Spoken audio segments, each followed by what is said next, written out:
Good evening, ladies and gentlemen. I'm Ysabella Brave. I wanted to say a thank you before I began regarding my last video. I got a very warm response, and I thank you for that. I did get some white supremacists telling me they were unsubscribing, and I would like to say to them, please go jump off a cliff. Now, to get started, tonight's topic is doing good for the right reasons. I was noticing the other day people going in and out of doors and who held them open and who didn't. And someone told me, you know, I hate it when people don't open doors for me and people who don't say thank you when I open doors for them. And that's why I just don't do it anymore. I don't open doors for anyone but myself. And I realized, gosh, what if everyone thought that way? What a mess. I think that person is doing good for the wrong reasons.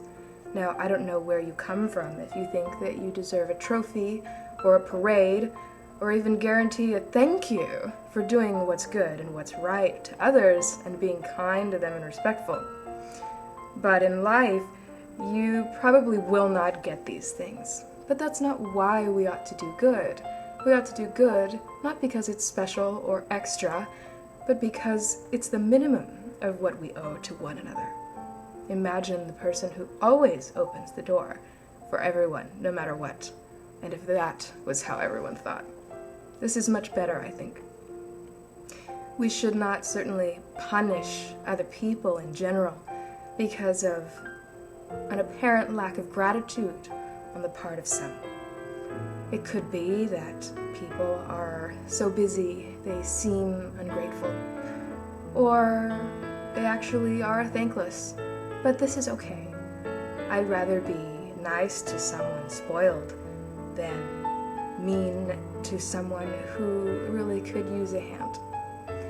So remember, if you're feeling bitter or sorry for yourself about what you've done and how much good you've accomplished, or if you find yourself more than anyone else talking about the good you've done, you're doing it for the wrong reasons, because it should be the default. My favorite thing on this topic is what God has to say about it. So I'm going to look up a Bible verse. So everyone who's scared of the Bible, now is the time to run away. And I'm going to read it. I don't have it memorized, so please bear with me. The verses are Matthew 6:1-4. Beware of practicing your righteousness before men to be noticed by them. Otherwise, you have no reward with your Father who is in heaven. So when you give to the poor, do not sound a trumpet before you, as the hypocrites do in the synagogues and in the streets, so that they may be honored by men. Truly I say to you, they have their reward in full.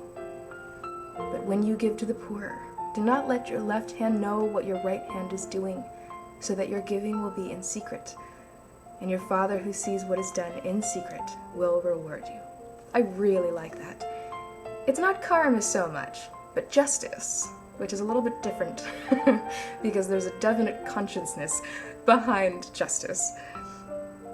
So let God know what you're doing by just doing it, or feel good about yourself. But don't rely on men and women to inspire you to do good, because we will probably often fail you with our own imperfections. We all should be trying to improve ourselves, regardless of how much better off or worse off we are than the person next to us, because we can all get better. So I hope that came across, and thank you very much, and I will see you guys next time. Good night.